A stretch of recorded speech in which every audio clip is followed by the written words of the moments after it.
dar o louvor que é devido. Estamos nós aqui mais uma vez, só para te adorar, só para te adorar e fazer seu nome e te dar o louvor e te dar o louvor que é devido. Estamos nós aqui, Jesus. Jesus, em tua presença reunimos-nos aqui, contemplamos tua face. Feche seus olhinhos e vamos dizer ao Senhor nessa manhã assim: pois um dia a tua morte trouxe vida a todos nós e nos deu completo acesso ao coração do Pai. Jesus, Jesus, em tua presença reunimos-nos aqui, contemplamos tua face e rendemos-nos a ti. Pois um dia a tua morte trouxe vida a todos nós e nos deu completo acesso ao coração do Pai.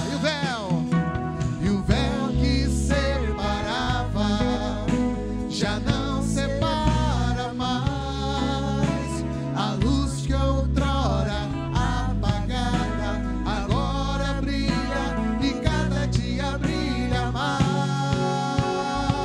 Só pra te adorar, só pra te adorar e fazer teu nome grande e te dar o louvor que é devido.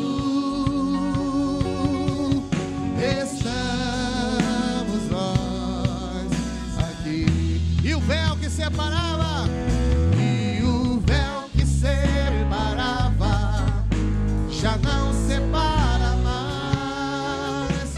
A luz que outrora apagada agora brilha e cada dia brilha mais. Você pode cantar comigo só pra te adorar, só pra te adorar e fazer seu nome grande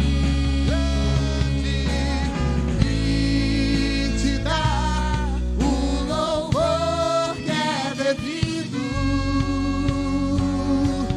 Estamos nós aqui. Só a igreja. E o véu que separava, e o véu que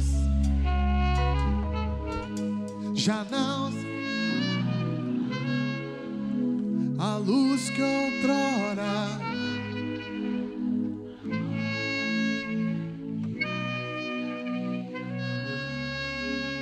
diga ao Senhor nessa manhã, só pra te adorar e fazer seu nome grande e te dar o louvor que é devido. Estamos nós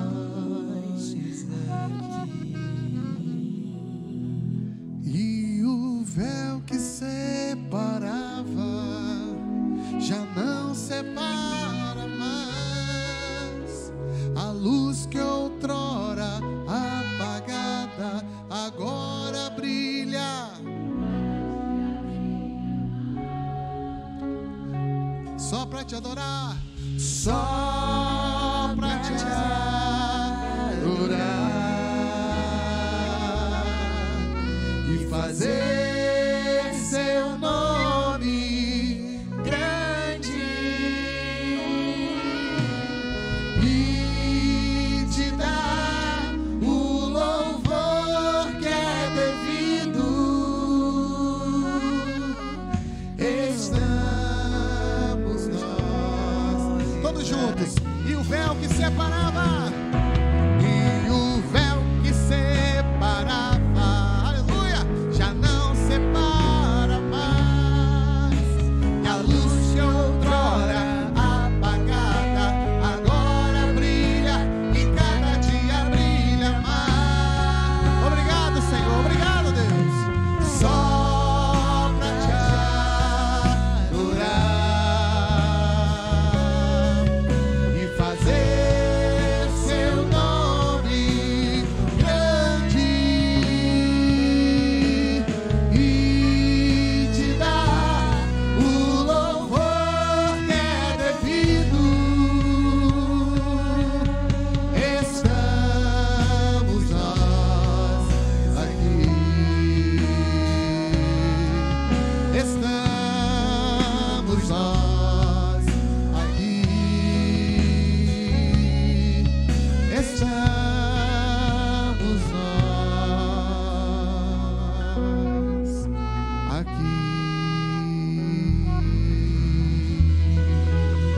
Aplauda o Senhor essa manhã. Glória a Deus. Aleluia. Amém. Podemos sentar em nome de Jesus. Pastor Érico. Aleluia. Glória a Deus. Hoje, que é o primeiro dia, a gente tem uma tolerânciazinha aí, né? Mas o pastor está com a liberdade para nos conduzir no que Deus direcionar. Amém, amém, amém. Paz do Senhor, amém? Ele está querendo dizer com isso que a partir de amanhã ele vai cobrar o horário, não é? Vai puxar o paletó. Expressão pentecostal, quando o pastor está falando muito, o outro atrás puxa o paletó.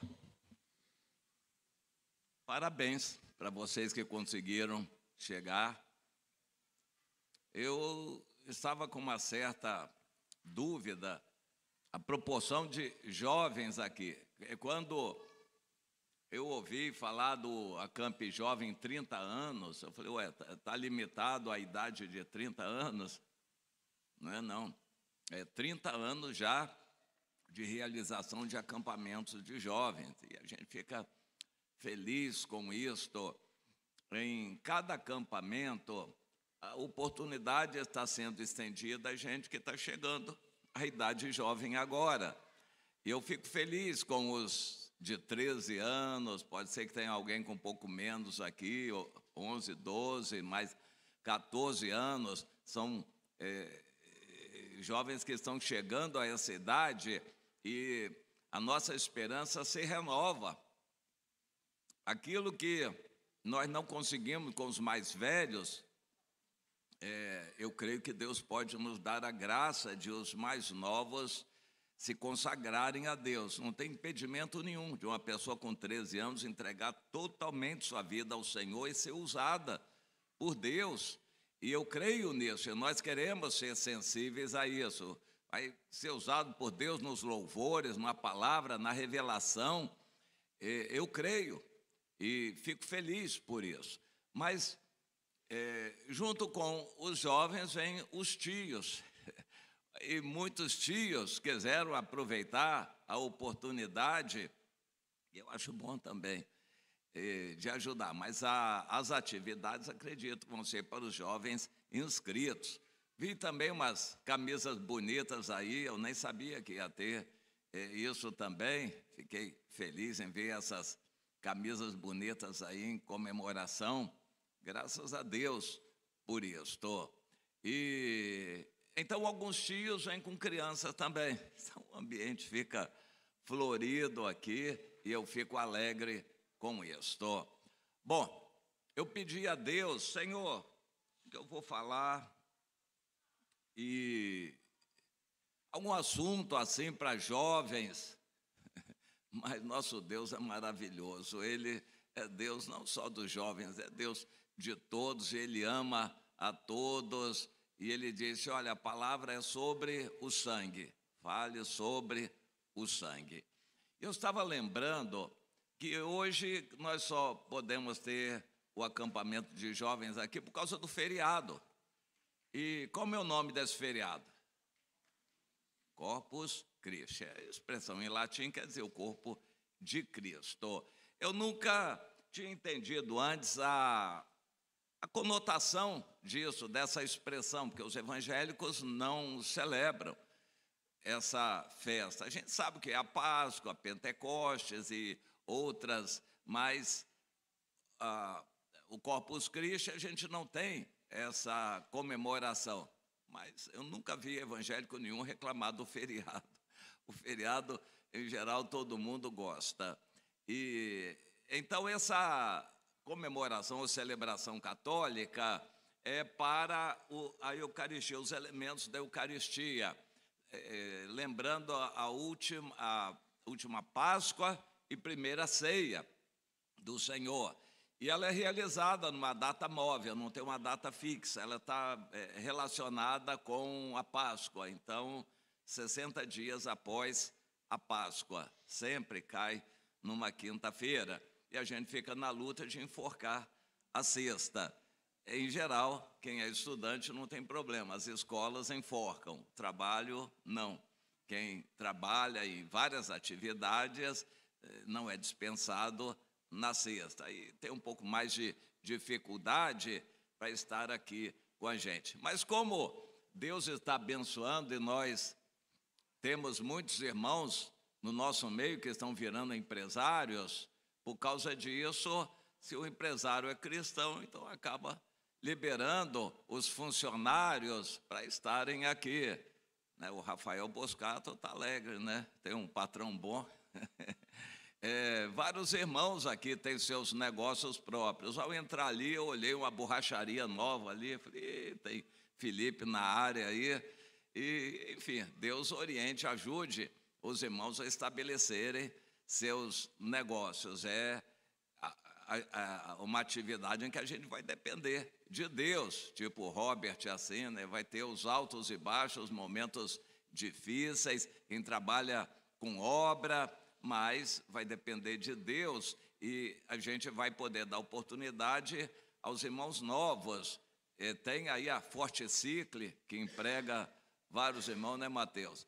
E enfim, a gente deve orar por esses irmãos que têm negócios próprios. Não é fácil, não. A administração, o dinheiro, quem tem negócio próprio passa aperto. Mas a gente deve orar por eles e eles darem oportunidade aos irmãos de trabalharem também. Não sei se o Vitor está aqui, o discípulo amado, conseguiu ver? Cadê o Rafael?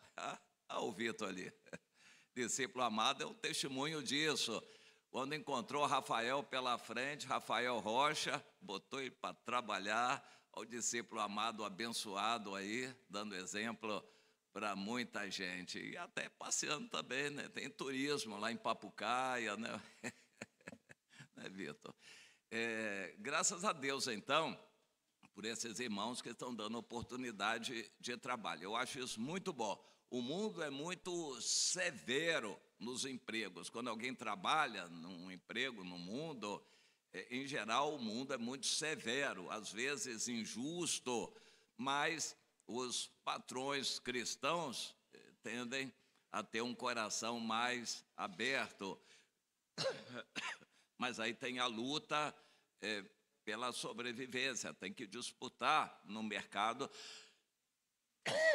O mercado, às vezes, muito injusto, concorrência injusta, muita corrupção, suborno, e o cristão fica numa dificuldade muito grande para vender seu serviço ou então fazer um negócio, porque o mundo é de coisas erradas e a gente fica com a nossa consciência para obedecer o Senhor. E como a gente não pode entrar nas coisas erradas, a gente perde muitas oportunidades no mundo. Mas eu estou falando isso porque a fase de jovem é a fase em que a gente tem que cair no trabalho. Ao contrário do que ensina o governo aí, jovem, fica à toa, só para namorar e fazer sexo à vontade. Se quiser mudar de sexo, está livre, o governo vai ajudar, mas trabalho não.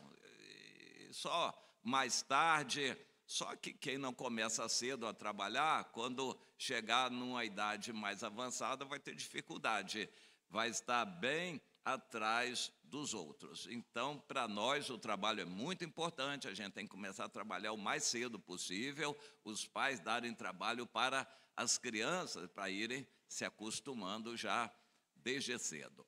Bom, o feriado, então, lembra os elementos da Eucaristia, a gente chama a ceia do Senhor, o pão e o vinho. O pão simbolizando o corpo de Cristo, cada um de nós é um pedaço desse corpo. Jesus pegou o pão, agradeceu e partiu. Foi partindo e dando um pedaço a cada um. Eu já fiz muito isso, a ceia com pão só, um pão asmo grande, a gente parte na hora, mas aí por questões de higiene, a gente hoje faz já um pãozinho pequenininho, né, assado individualmente, aquela bolachinha, aquela moedinha que cada um que toma a ceia recebe. Por falar em tomar a ceia, quem daqui não é batizado nas águas? Levanta a mão. Levanta bem alto para eu ver. Olha, pastor CH, ajuda aí a ver. Muito bem, pode abaixar, muita gente. Quando a gente é batizado, entra na família de Deus para fazer parte, a gente toma a ceia para caracterizar que está em comunhão com o corpo de Cristo. É a hora que Jesus voltar, a gente vai subir com ele. Quando a pessoa está afastada da ceia, assumindo o pecado, alguma coisa assim, aí a coisa já fica mais complicada para o lado dele, a dúvida sobe, e essa dúvida tem que ser resolvida antes de Jesus voltar. Depois, nós lemos aí, quando ficar tarde demais, tem gente que vai bater a porta, Senhor, eu quero consertar, agora já era. Você tinha que ter consertado antes, agora não tem mais jeito. Vai ser muito triste para crentes que dependerem de um conserto, que forem deixando para amanhã. Bom, a ceia lembra o sangue de Jesus. Quando a gente toma o vinho, suco da uva, tudo é simbólico. Para nós é simbólico. Nós não cremos que isso se transforma em algo espiritual. Então, comer aquele pão não vai fazer diferença nenhuma. Isso é simbólico, é uma questão espiritual, questão de obediência e o Espírito de Deus em nós atuando. O sangue de Jesus, para nós, é a morte de Jesus valendo para perdão de nossos pecados. O sangue na Bíblia tem a ver, portanto, com o perdão de pecados. No texto que eu quero ler, em Hebreus 9, fala nisto: não há remissão de pecados a não ser pelo sangue. Na antiga aliança, o Antigo Testamento, era o sangue de um animal. Você pecava, você teria que morrer. O salário do pecado é a morte. A alma que pecar, essa morrerá. O Senhor estabeleceu isso. Você pecou, vai ter que pagar com a morte a consequência. Mas, como ninguém consegue não pecar, assim, Deus estabeleceu o princípio da substituição no Antigo Testamento. A pessoa levava um animal, um cordeiro, um boi, um bezerro, um cabrito, ou mesmo uma pombinha, para morrer no seu lugar. Essa pombinha é minha, o sangue dela vai ser derramado aqui para pagar o meu pecado. Eu vou confessar o meu pecado, me identificando com esse animal que é meu, que está morrendo no meu lugar. É um animal puro que vai morrer no meu lugar. Não podia ser oferecido a Deus nenhum animal sem estar perfeito. Animal com defeito não podia ser oferecido.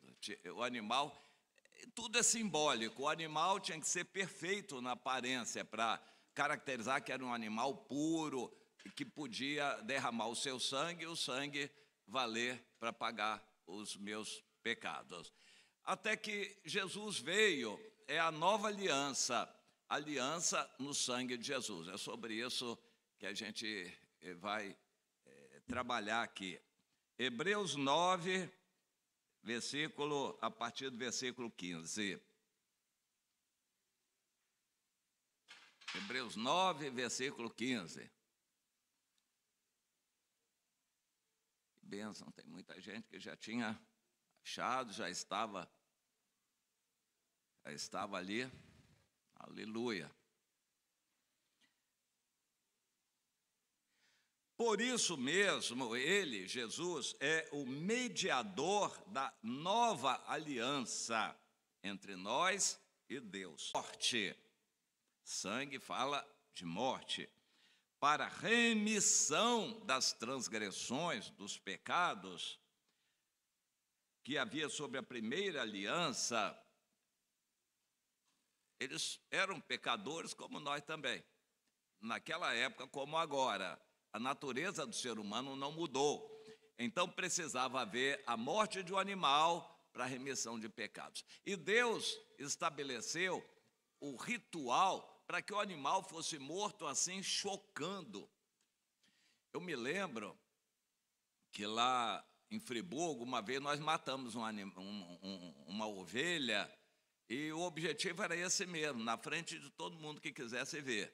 Para começar, num retiro, não me lembro se era retiro ou acampamento, acho que retiro, nós matamos uma ovelha, os irmãos mataram a ovelha. Tem gente que ficou horrorizada, gente que nem quis ver, gente que ficou horrorizada como a ovelha morria, e pessoas ficaram chocadas. Eu me lembro que o irmão disse, a partir daquele dia eu nunca mais comi carne, virou vegetariana, porque ficou tão horrorizada. O objetivo era esse. Deus diz no livro de Ezequiel que ele estabeleceu aquilo para horrorizar, para a gente saber como é grave o pecado diante de Deus, não é para a gente brincar com o pecado. Para remoção ou remissão das transgressões, desde a primeira aliança, era necessário o derramamento de sangue, a morte.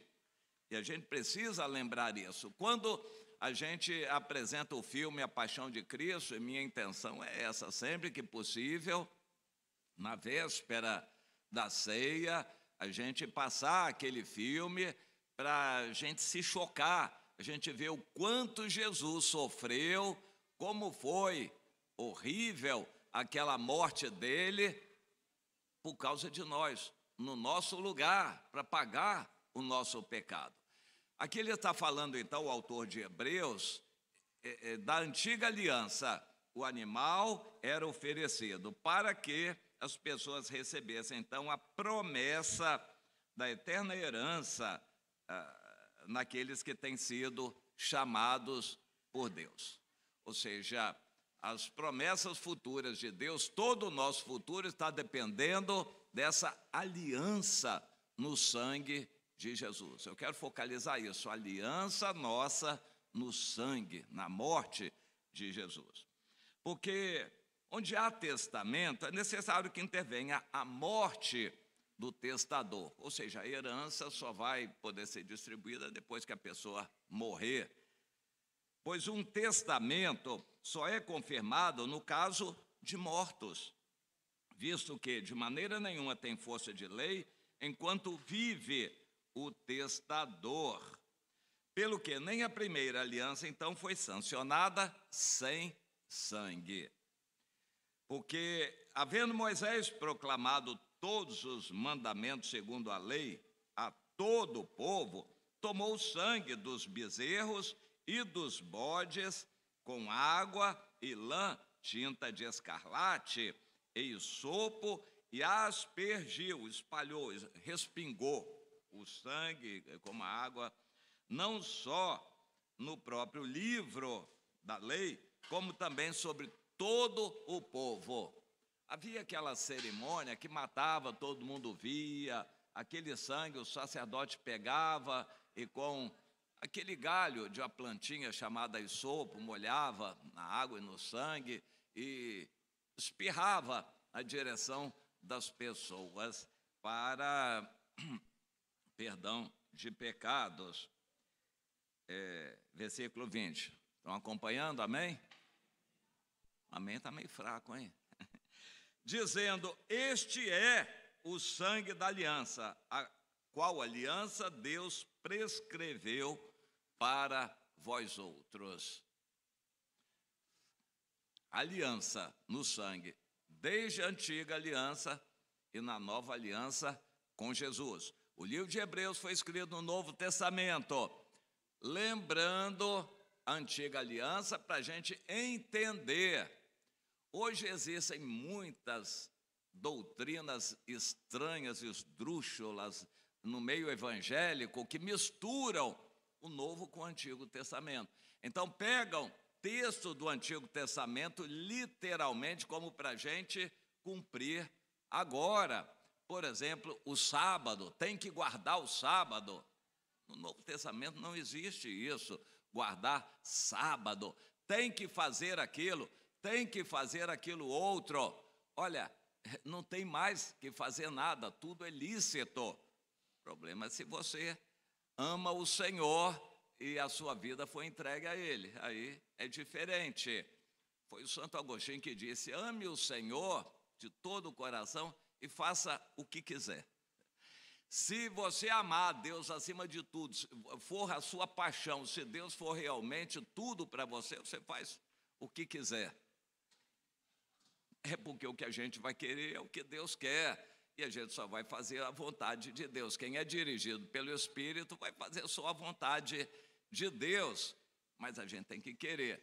Só que para o Espírito Santo nos dirigir, a gente tem que morrer para o nosso eu. Sonhos, desejos, planos, projetos, tem que morrer para tudo isto. E essa foi minha dificuldade. Eu fui criado num lar evangélico. Estou lembrando do testemunho que eu ouvi do Rafael Boscato, que o testemunho dele foi assim: nasceu no lar evangélico, mas depois desviou. Eu não cheguei propriamente a desviar, eu custei a me converter. Mas quando o Senhor me chamou, e a minha experiência foi parecida com a do Rafael, porque primeiro eu aceitei Jesus como Salvador, só Salvador. Mas depois, aí veio outra decisão, que era de consagração, entregar tudo. E nessa daí a coisa pegou. Pegou porque meu sonho, todos os meus sonhos, eu estava assim no auge, estudando, vestibular e tal, sonho de grandeza. Eu tive que entregar tudo aquilo ao Senhor, decidi morrer para meus sonhos. Se Deus quisesse, eu seria missionário entre os índios, o que fosse. Mas Deus passou a dirigir minha vida como Senhor a partir dali. Antes eu era um religioso, mas a partir dali meus sonhos morreram, eu passei a viver para o Senhor. E teve uma fase muito difícil, levou mais ou menos 5 anos em que Deus não me deixou namorar.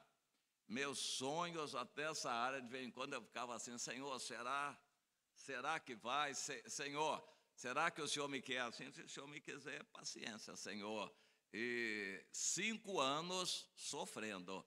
E nesse período eu não tive ninguém, namorada nenhuma, mas eu estou lembrando das palavras introdutórias aqui do pastor CH. Eu era líder, pregava nas igrejas e pregava para muita gente. Imaginem, não faltavam irmãzinhas, né? Eu orava: Senhor, nada disso.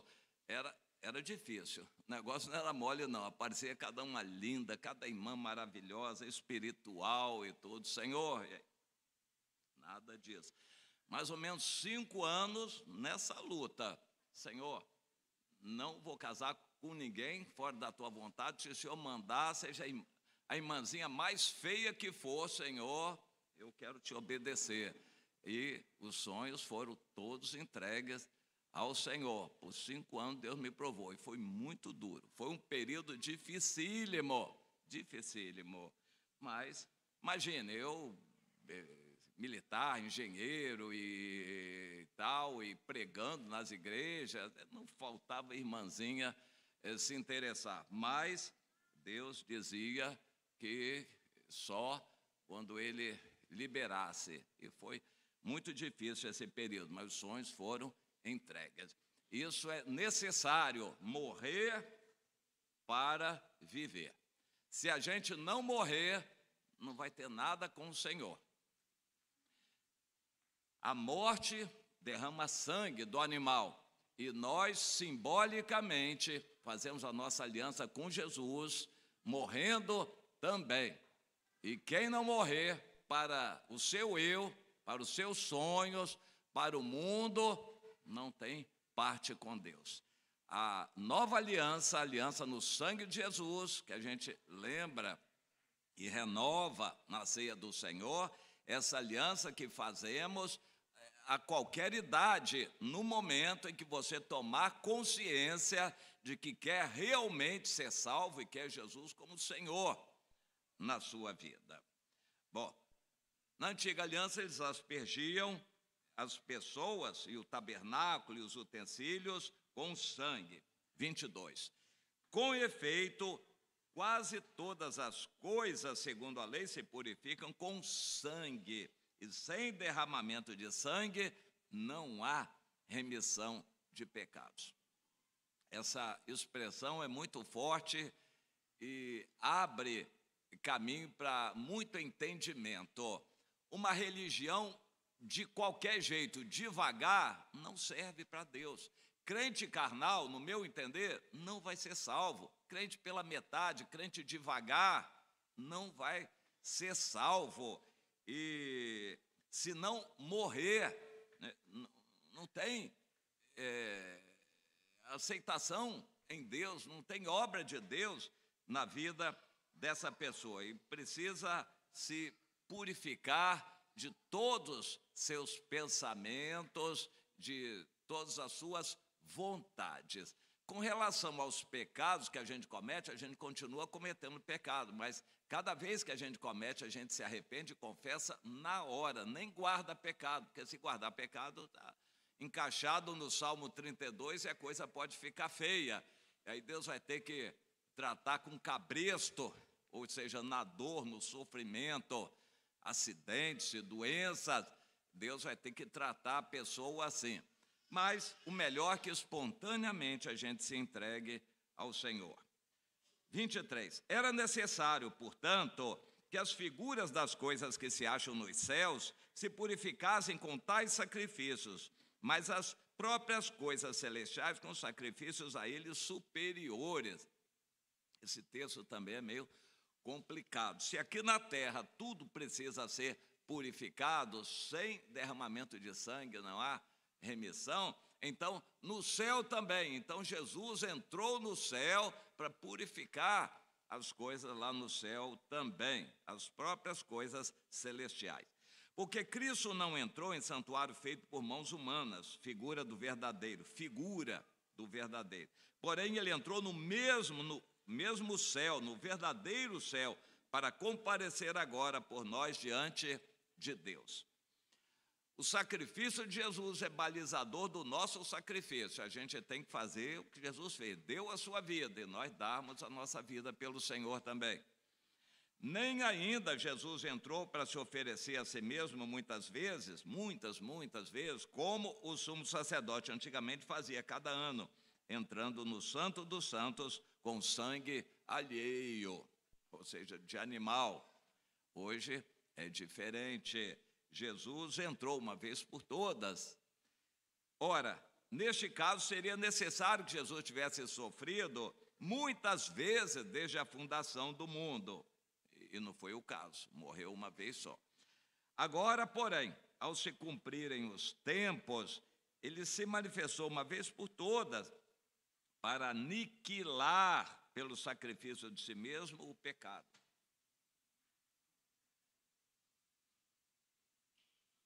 Existem alguns homens malignos que, como lobos, se intrometem no meio evangélico para distorcer coisas. Aqui, por exemplo, existem alguns que pegam essa palavra aniquilar e fazem uma doutrina em cima dela. Jesus já aniquilou pelo sacrifício dele o pecado. Então não existe mais pecado, não tem problema, pode ir. Agora você vive do jeito que quiser. Jesus já pagou o pecado, está todo mundo salvo. A doutrina luterana tem algo muito parecido com isso, é nefasto isto.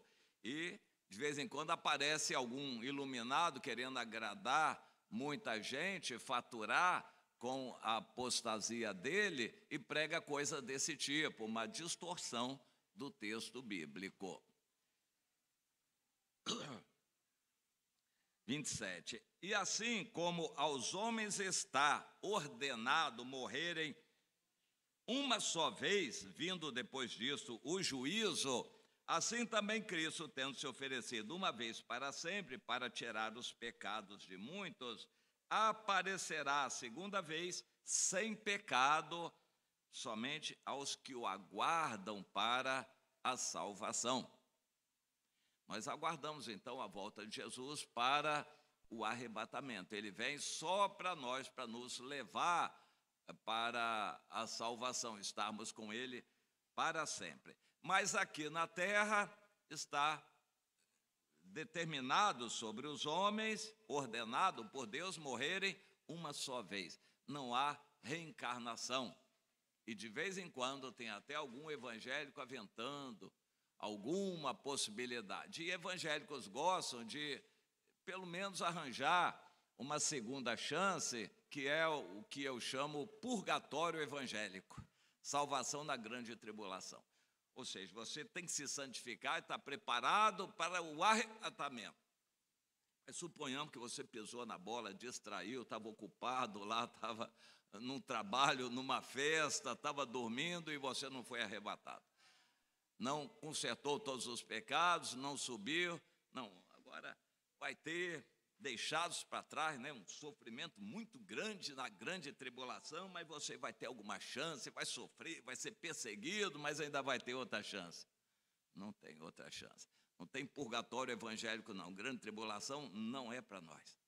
A tribulação é grande para nós que somos fiéis aqui. Existem irmãos que estão sofrendo muito por causa do evangelho. Agora, a tribulação é grande, mas é a única que temos. Quando Jesus vier para nos arrebatar, acabou. Nunca mais sofrimento.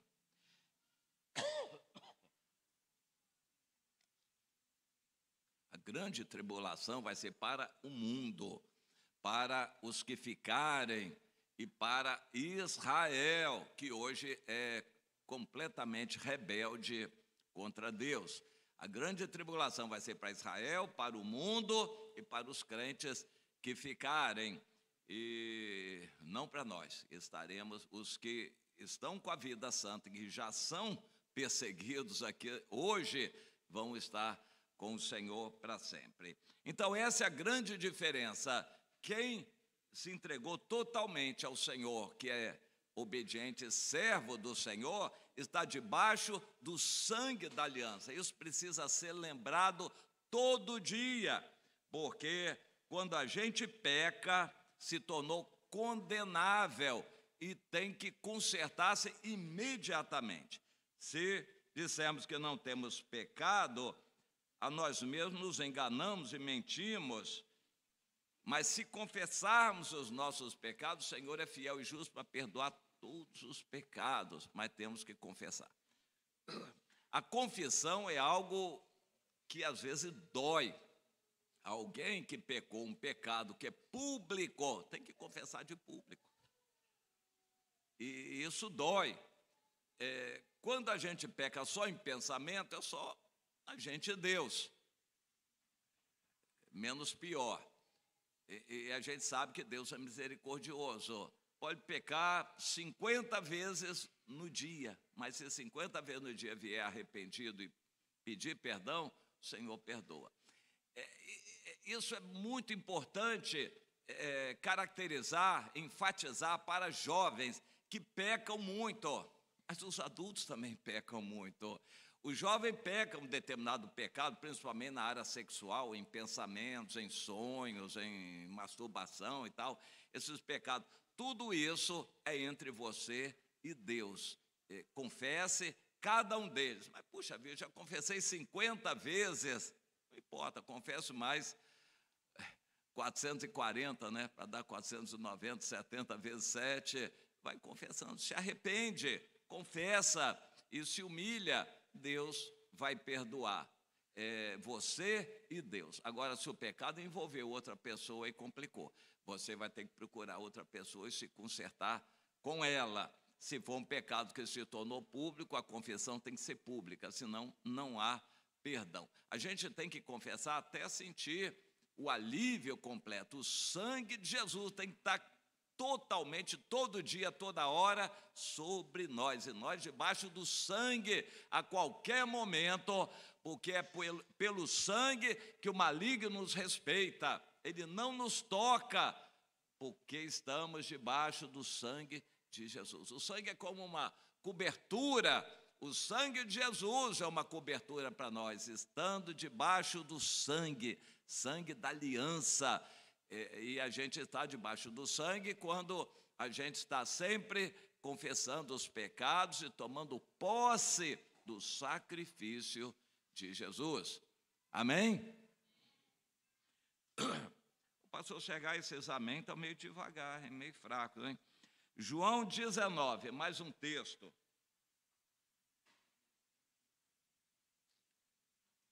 A morte de Jesus, João 19, 31. Depois eu vou ler mais um texto, em Hebreus 12, para a gente encerrar lá.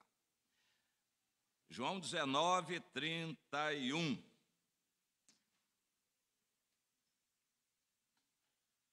Quem já achou, diga amém. Glória, esse amém ficou mais forte. Quem não achou, continue procurando. João 19, 31. Então, os judeus, para que no sábado não ficassem os corpos na cruz, visto como era a preparação, pois era grande o dia daquele sábado, rogaram a Pilatos que se lhes quebrassem as pernas e fossem tirados. Ou seja, de Jesus e dois soldados, dos dois ladrões crucificados ao lado. Os soldados iam e quebravam as pernas para apressar a morte do crucificado. Só Jesus foi crucificado com pregos, prego grande de ferro, que atravessava a perna entre os dois ossos. Quando a gente quebra, a gente fica aprendendo como é, né? Tíbia e fíbula, né? Os dois ossos, e aquele cravo penetrava ali no meio para o peso do corpo ser sustentado por aqueles cravos. E os outros eram amarrados, e se eles não morriam logo, lá pelas tantas os soldados apressavam a morte, metendo ali uma marreta para quebrar as pernas e apressar a morte. Eles foram então fazer isso, já era de tarde, e eles foram fazer isso, quebrar os ossos das pernas para apressar a morte. Os soldados foram e quebraram as pernas ao primeiro e ao outro, que com ele tinham sido crucificados. Chegando-se, porém, a Jesus, como vissem que já estava morto, não lhe quebraram as pernas. Mas um dos soldados lhe abriu o lado com uma lança, e logo saiu sangue e água.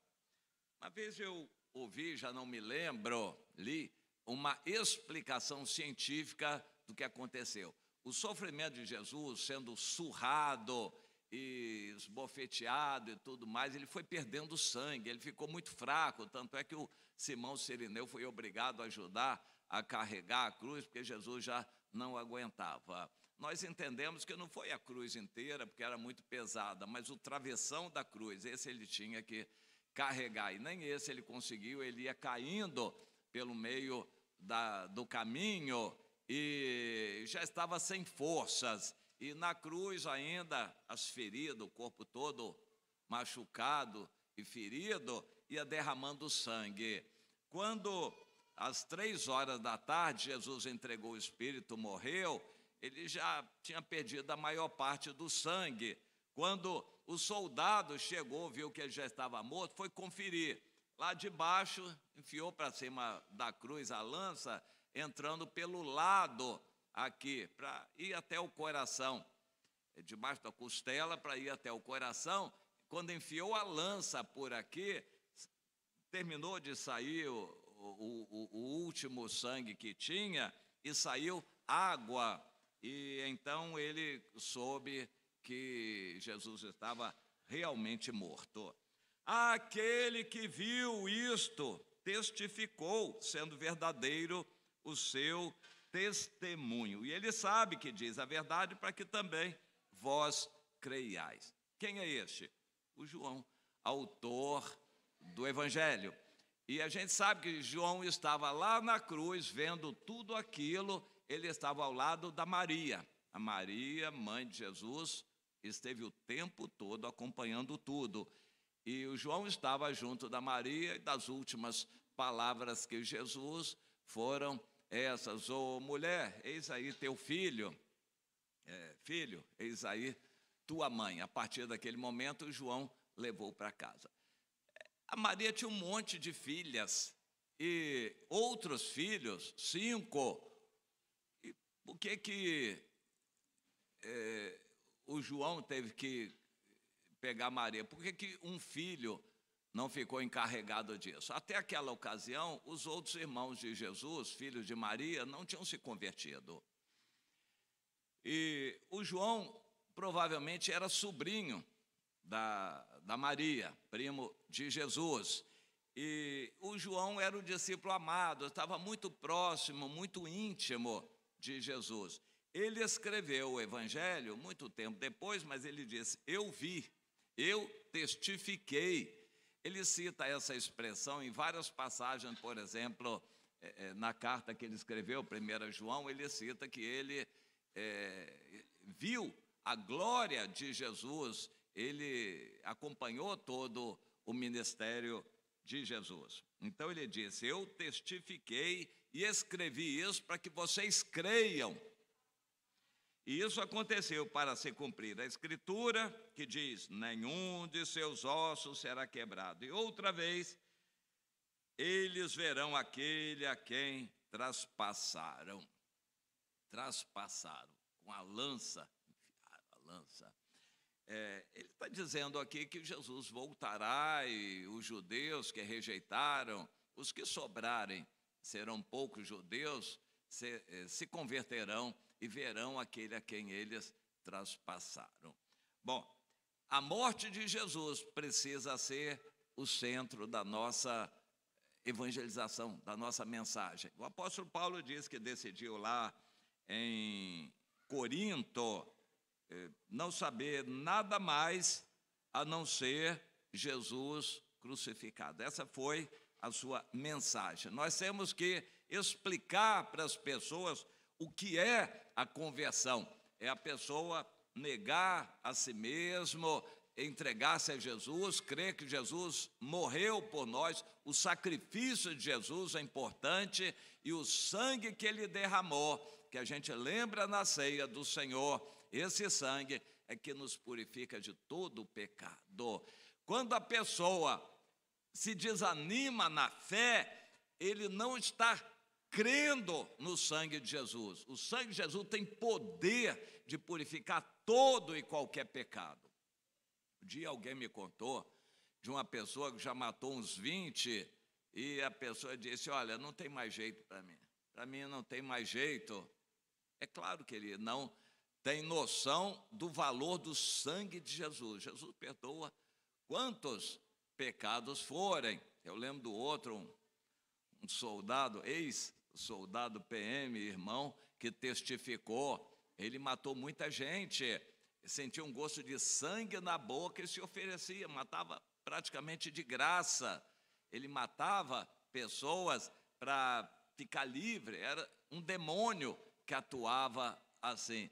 E esse testificou que recebeu o perdão completo de Deus, e ele foi provado, e ele testificava que sentia o perdão de Deus na vida dele. O que ele fez na vida passada, confessou, se arrependeu daquilo, mas ele sentiu o perdão.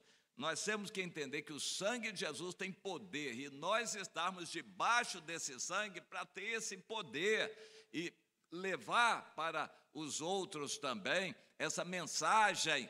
Olha, você é um errado, um pecador, sua vida. Não, porque eu sou bonzinho, eu não faço mal a ninguém. Meu irmão, você é um pecador, você é um ofensor de Deus, porque o que você faz, não sente nem vergonha por isso. Enfim, a gente vai pedir a Deus que o Espírito Santo convença a pessoa a quem a gente está se dirigindo de que é um pecador. Não tem ninguém que é bonzinho, não, é um pecador.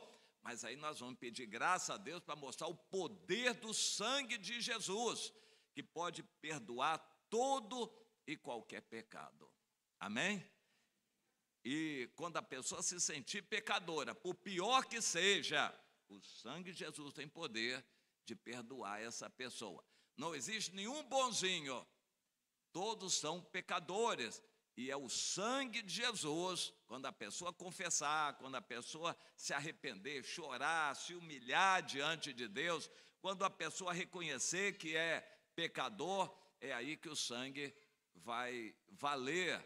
E isso vale principalmente para religiosos que se têm como bonzinhos, mas uma religião moralista, legalista, a pessoa se sente direitinha, porque vai à igreja sempre, porque não faz coisas muito erradas, porque não engana os outros, não adultera, então ele acha que é um religioso bonzinho. É uma sebe de espinhos. Essa pessoa não vale nada, porque é um moralista, tem justiça própria, se apoia no seu eu, acha que é bonzinho, que Deus vai ter que tirar o chapéu para ele, e não dá fruto nenhum, não evangeliza ninguém, e ainda acha que está numa boa. As igrejas estão cheias de religiosos, de gente boazinha, que para Deus são os piores pecadores. Bom, precisam de estar debaixo do sangue de Jesus. Nós, por piores que sejamos, mas estando debaixo do sangue, nós estamos limpos. O sangue de Jesus nos purifica de todo o pecado. É o sangue que nos faz propícios para Deus. Essa palavra é importante na Bíblia, propiciação. O sangue nos faz propícios, aceitáveis para Deus. É pelo sangue de Jesus que nós temos essa liberdade, essa intimidade com Deus e, em consequência, o perdão, o alívio, a paz, e o amor, a alegria, a felicidade. E não importa quantos pecados cometemos ontem, se nós estamos debaixo do sangue hoje, então estamos como filhos de Deus, tendo acesso ao Senhor como uma criança que nunca pecou. Isso é fundamental a gente entender. Eu posso estar totalmente limpo agora, não importa quantos pecados eu tenha cometido ontem, mas agora eu estou debaixo do sangue, é pelo sangue, é a graça de Deus, esse sangue derramado que me purifica, me faz propício a Deus, e o Senhor olha para mim, não vê pecado nenhum em mim, porque eu estou debaixo do sangue. Amém? Quem quer estar debaixo do sangue, diga amém. Hebreus 12.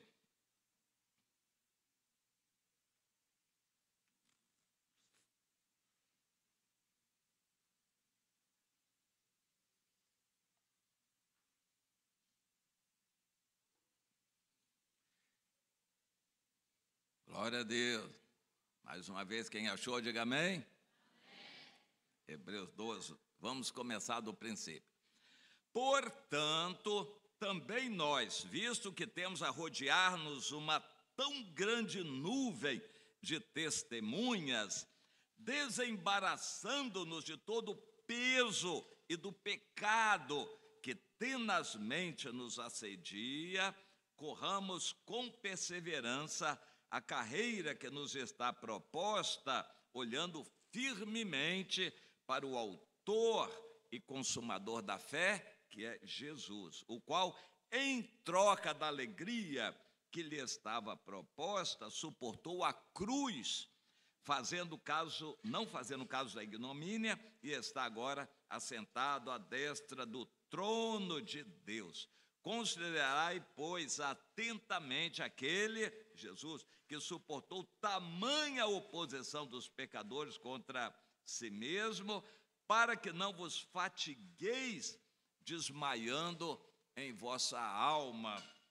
Ora, na vossa luta contra o pecado ainda não tendes resistido até ao sangue, e estáis esquecidos da exortação que, como a filhos, discorre convosco. Filho meu, não despreze a correção que vem do Senhor, nem desmaies quando por ele és reprovado. Deixa eu comentar sobre isso aqui. Nós nunca vamos achar que existe um local secreto onde a gente possa fazer uma coisa que ninguém sabe e nem vai saber. Tudo que você fizer um dia vai ser colocado às claras. Deus diz que não há nada escondido que não haja de ser revelado. Não adianta querer esconder o pecado. Não adianta querer viver uma vida secreta. Nós estamos rodeados de uma grande nuvem de testemunhas. As pessoas que estão à nossa volta, as pessoas que nos bisbilhotam através do celular, das redes sociais, e os demônios que fazem isso estando aqui nos ares à nossa volta também. Os ares estão cheios de demônios, principalmente em nossa volta. Se há um demônio para cada pessoa, digamos assim, a proporção deve ser próxima disto, então existem demônios em quantidade suficiente para nos perturbar, bisbilhotar, vigiar o tempo todo. Nós estamos sempre cercados pelo diabo, através dos demônios que ele coloca para nos vigiar. Ninguém pense que vai fazer algo escondido ou que fez algo que ninguém vai saber. Todo mundo vai saber. Os demônios estão aí. Deus também, né? O Espírito Santo, os anjos de Deus, as pessoas à nossa volta. Não adianta querer pensar em viver uma vida secreta, escondida, fazer coisas que ninguém vai ver. As pessoas vão saber. E os demônios se encarregam também de divulgar isto. Bom, e se é assim, nós temos que andar com a vida limpa, principalmente para correr a carreira que o Senhor propõe, nos desembaraçando de todo peso e pecado. São duas coisas que precisam ser lembradas.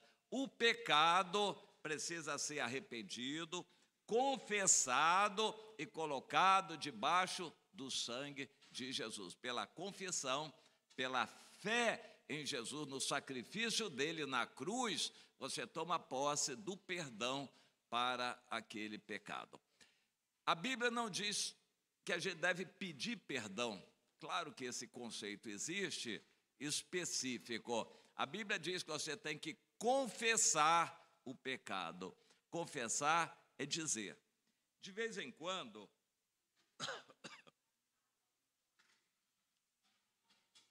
quando eu tenho que lidar com esse assunto, uma pessoa pecou, a gente tem que fazer alguma coisa.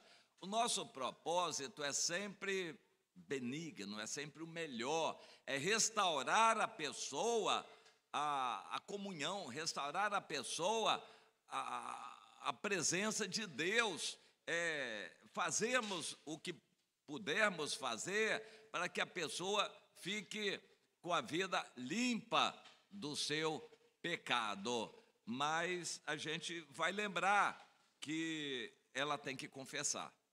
E é a coisa mais difícil a pessoa confessar. Minha irmã, conta o que você fez. Bem, mas foi assim e tal, e a luta e fraqueza. Minha irmã, conta o que você fez. Mas eu, e tal coisa, eu caí com ele. Como é que foi que você caiu? O que você conversou? Para onde você foi? Onde é que aconteceu o pecado? Como é que foi? A pessoa fica toda sem graça. E é evidente, mas se não confessar, não vai ter perdão. Confessar é contar o que fez. E isso é importantíssimo, porque ao confessar como caiu, você vai ter uma ajuda para outra vez não cair da mesma maneira.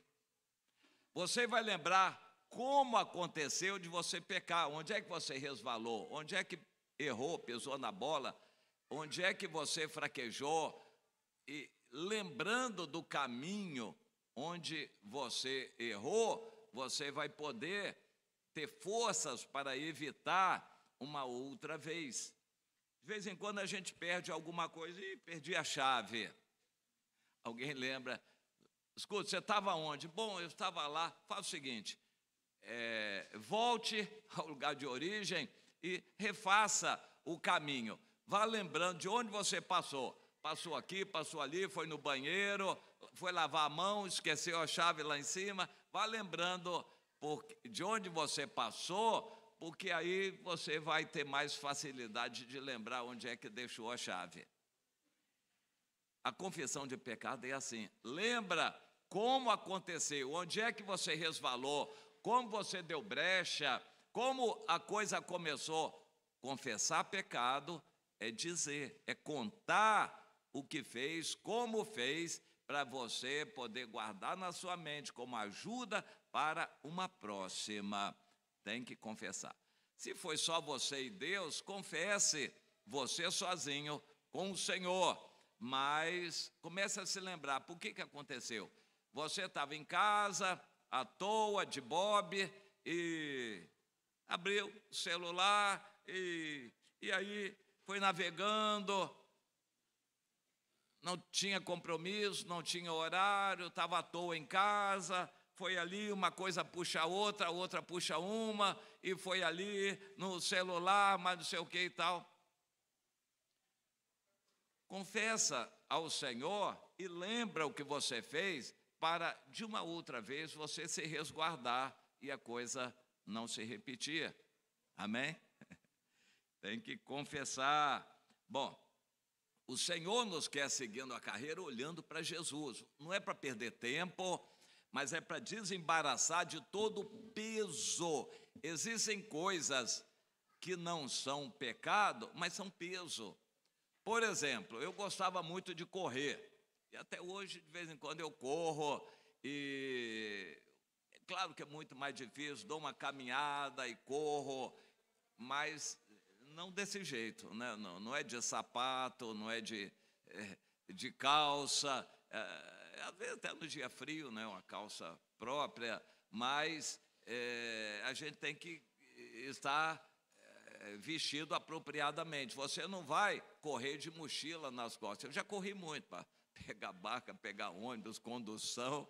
Não é muito fácil, não. A gente correr com peso nas costas ou uma mala na mão, a gente tentar correr não é muito fácil, não.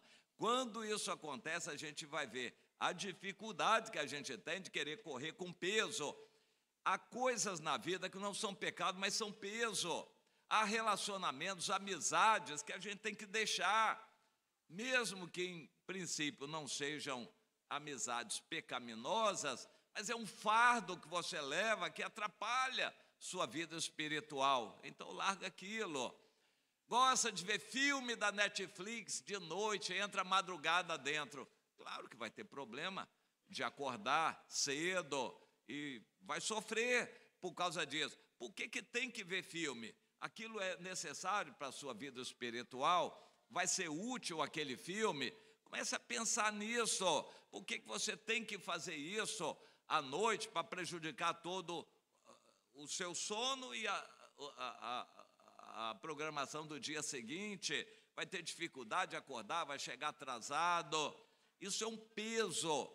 Pode até não ser pecado em si, mas é um peso. Então desembaraça disso, comece a pensar no que você faz, o que você quer ter a liberdade de ficar horas e horas no celular.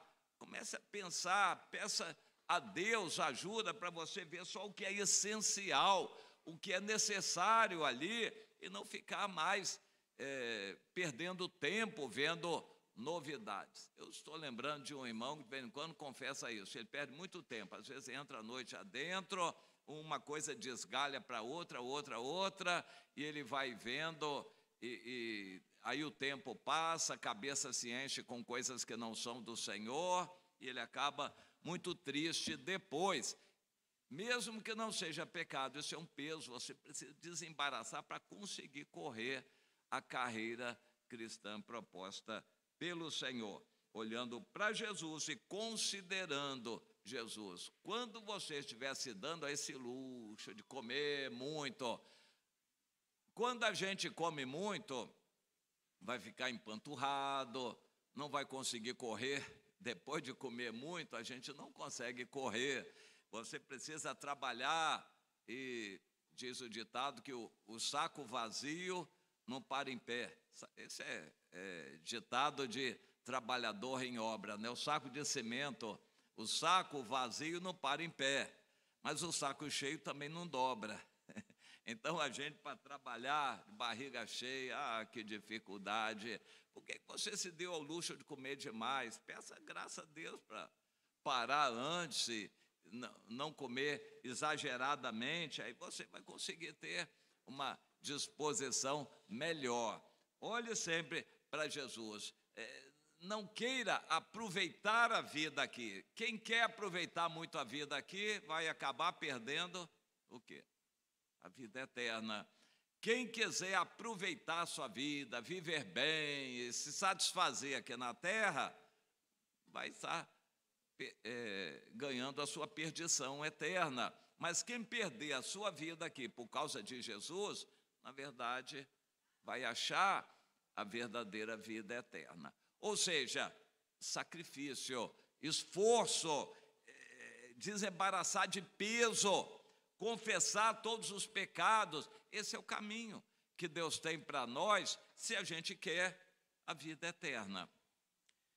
E para terminar, a partir do versículo 4, o último texto. Ora, na luta contra o pecado, vocês ainda não resistiram até o sangue. A vida cristã não é maremansa, não. É vida de luta. A gente nega o eu, assume a morte para o mundo, para muitas vontades, para a gente poder ter o que Deus tem para nós. O Senhor corrige aquele filho a quem ama. É para disciplina que Deus nos corrige, porque Ele nos trata como filhos. Que filho há a quem o pai não corrija? Então, a ajuda que Deus nos dá é dar uma surra, um escorregão, torceu o pé, quebrou a perna e comeu demais, dor de cabeça, ficou mal. E são coisas que Deus faz acontecer para sacudir, despertar a gente. Eu gostava muito de um futebol, uma pelada. Como eu gostava? Nunca gostei de assistir jogo, mas eu gostava de jogar, praticar. Era meio ruim de bola, por isso eu jogava na defesa, mas ali também, em compensação, não passava nada. E então, eu gostava, mas como gostava. E quando o Senhor me chamou para a obra, era jovem ainda, devia ter uns 20 anos, estava no exército, e o Senhor me chamou. Mas eu, mesmo na educação física, eu gostava, ia lá, jogava uma bola, em geral era sempre muito duro, e eu gostava de jogar. Lá pelas tantas, veio um cara e foi mais duro do que eu, me entrou na coxa, mas para valer. Aí eu tive uma distensão, eu não sabia o que era isso. Eu sei que na hora começou a doer, dali a pouco eu não conseguia mais pisar com aquela perna, eu vi estrela, não sei como eu consegui ir embora pulando igual, né, num pé só. Eu fiquei numa situação horrível, horrível. Falei, Senhor, o que eu vou fazer? Eu morava sozinho. O que eu vou fazer? Como é que vai ser? E eu fiquei sem ação mesmo, e fui orando, Senhor, o que eu vou fazer agora? Como é que vai ser? E lembrei o seguinte, fiz um pacto com Deus. Senhor, será que é o Senhor que não quer mais que eu jogue bola? Se for, então eu vou fazer um desafio ao Senhor. Senhor, se o Senhor não quer que eu jogue mais bola, então me dá um sinal aqui. Eu vou pôr a mão nessa perna E o Senhor me cure isso aqui, se é essa lição que o Senhor tem para mim. Mas foi algo muito, muito interessante. Eu pus a mão na perna e orei. Foi como um sopro. E passou tudo e a perna ficou boa, totalmente boa. Eu entendi, Senhor, então já sei. Obrigado, Senhor. Pisei, conferi, tudo certo. Obrigado, Senhor. E decidi não jogar bola mais. De vez em quando, escola dos filhos, tem o futebol dos pais. Eu falei, eu vou nessa aí. Me dei mal, quebrava. Em família, vou bater uma bolinha ali, eu ia, uba. Acontecia uma outra coisa, ou torcia o pé, caía e tal, alguma coisa ruim acontecia, era Deus me lembrando. Então, esse sacrifício eu faço. Quando eu vejo uma bola, tenho uma vontade muito grande de pegar e brincar e jogar, mas não é mais para fazer isso. Se eu tiver que fazer exercício, é de outro jeito, programado para correr, andar e caminhar e tal, e trabalho, mas a bola, não. Para mim, especificamente, não é que jogar bola é pecado, não é. O esporte é até bom, mas, para mim, o Senhor não quis mais que eu me envolvesse com jogar bola. Então, foi uma maneira de Deus mostrar o que Ele queria para mim. E eu custei um pouco, mas entendi e obedeci e obedeço. Da mesma maneira, outras e outras coisas Deus vai mostrar, e se a gente ama o Senhor, a gente vai deixar aquilo por amor ao Senhor. O Senhor que morreu por nós, que deu a vida por nós, a gente não vai ter sacrifício nenhum grande demais por causa do Senhor. Amém? E se a gente tomou a decisão, não é com todos, mas quem tomou essa decisão de ser do Senhor, de vez em quando Deus vai lembrar, um ato de disciplina. Você foi fazer um curso sem direção de Deus, um curso porque era bacana, porque outros falaram, porque podia dar dinheiro, você foi fazer um curso sem a direção de Deus. Não é que é pecado fazer cursos, mas você foi fazer um curso sem direção de Deus e tinha outras coisas para fazer. Vai lá e vai se dar mal naquele curso. Então, é Deus mostrando a você que você tem um chamado diferente.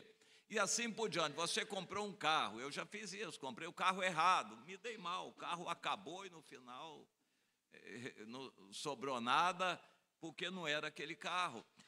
São experiências que Deus nos faz passar para a gente aprender.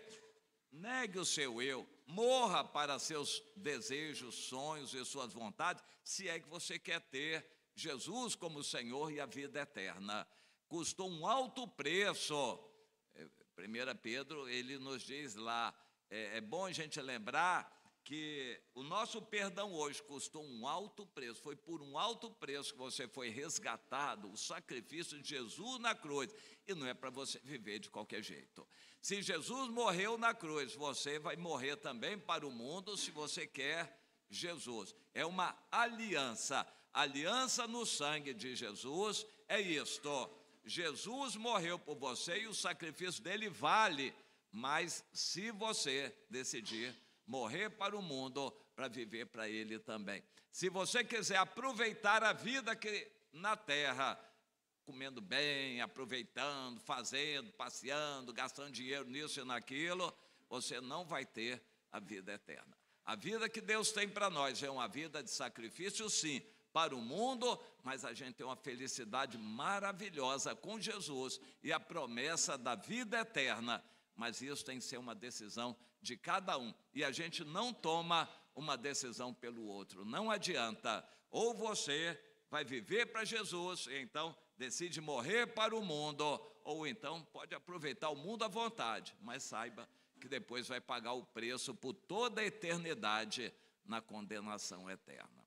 Que Deus esclareça isso para nós, dando entendimento dessas coisas, você possa tomar a boa decisão de estar debaixo do sangue de Jesus sempre. Diga, eu não quero nunca sair, Senhor. Eu decido negar o meu eu, o que tiver que deixar eu deixo, porque eu quero o Senhor como Senhor na minha vida. Amém? Vamos ficar de pé e orar? Glória a Deus. Rapalaxere canto idecova lá baradataias. Aleluia. E corohachara mararabaia. Cleiviteando itiocova lara rabiande cuitio e canabia sidlerereias. Deus está falando com a pessoa aqui, eu estou contigo. Não duvide disso. Eu te trouxe. Para quê? Porque eu te amei. A tua vida é preciosa para mim. Receba essa palavra. Meu Senhor, Pai amado e Deus bondoso, Picachere cantelibiandecaia. Deus está me mostrando um carro andando para trás, é por causa da mulher. Era aquela roda da esquerda, o pneu já estava bem ruim e andando para trás. Ou seja, é um casal e tem uma posição de liderança, mas a mulher está tendo atitudes assim, muito carnais, satisfazendo o seu eu, está andando para trás e, em consequência, outras pessoas no carro estão sendo prejudicadas também por sua atitude. Deus está falando, não creio que seja para jovem, isso é mais para uma pessoa já, um casal de obreiros. Calavasurixinde ande picante ande caias. Senhor, nós estamos aqui nesse início de acampamento, crendo na Tua misericórdia. Eu estou tão grato a Ti pelo tempo, esse sol gostoso, essa paz que temos aqui no sítio, Senhor, essa calma, tudo isso é maravilhoso. Toda a programação que foi feita, os Teus servos trabalharam, se dedicaram, para que pudéssemos estar aqui. Eu quero te agradecer por tudo isso, mas agora agradecendo pela Tua palavra, pelo que o Senhor nos fala, e eu quero te pedir, Senhor, a Tua misericórdia, abrindo o entendimento de cada jovem aqui, cada pessoa que o Senhor trouxe para ouvir a palavra e estar debaixo do sangue de Jesus. Ajuda-nos a lembrar desse sangue sempre, a todo momento. Ajuda-nos, Senhor, a não nos conformarmos com o pecado, mas temos pressa de confessarmos e ficarmos livres da condenação desse pecado. Nós precisamos disso, Senhor. Eu creio que Tu trouxeste jovens aqui para fazer uma revolução na vida. Eu creio que o Senhor está trabalhando na vida de jovens aqui, Senhor, mudando os seus conceitos, quebrantando seu coração, abrindo os seus olhos para olhar a eternidade, mas abrindo os olhos para entender que tem um preço muito alto para estar contigo na eternidade, que é o sangue, a aliança do sangue, o sangue de Jesus e a nossa vida que é totalmente entregue ao Senhor, morrendo para o mundo.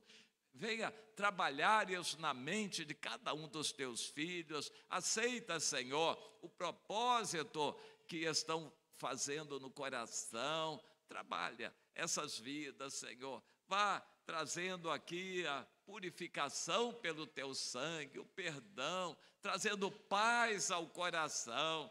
Vem, Espírito Santo, e trabalha nessas vidas, Senhor. Quem chegou aqui cansado, desanimado, ou, Senhor, meio oprimido por outras obras do diabo, vem libertar, Senhor, trazendo alívio e paz a esses jovens, esses corações experimentem isso, essa paz.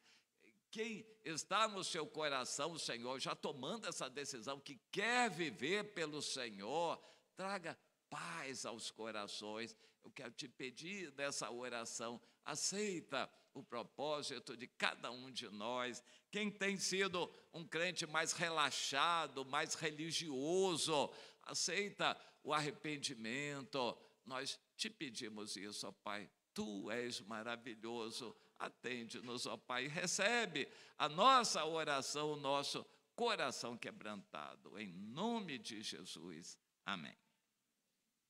Amém? Vamos nos assentar. Pastor CH.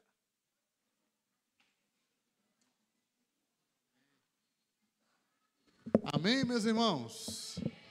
Glória a Deus. Palavra, a gente vai meditando, vai guardando no coração, né?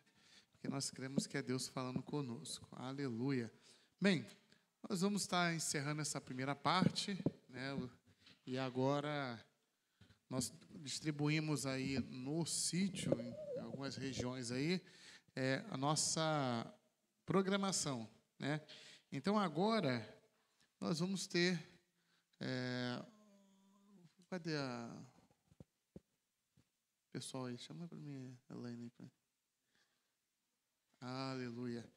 Nós estamos encerrando essa parte da manhã e nós vamos então agora para nossas atividades que nós vamos estar desenvolvendo aqui. E eu pedi ao pessoal, a equipe aí para nos dirigir como é que vai ser. Amém? Aleluia. Amém? Amém mesmo? Deixa eu só fazer a pergunta. A gente está em acampamento de jovem? E os jovens vão chegar quando?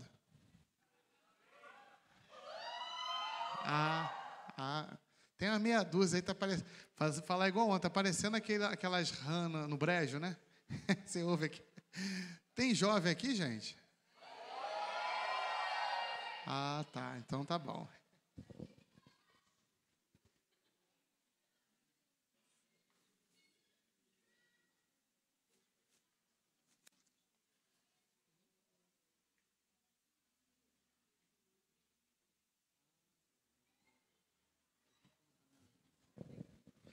Olha só, meus irmãos. Duas orientações aqui. Primeiro, quem não pegou a pulseira e o copo, tá? Rapidamente, só quem não pegou, tá? Pulseira, copo e o cordãozinho. Aqui uma filinha aqui na administração para pegar nesse momento, tá bom? Quem não retirou a camisa também, que encomendou.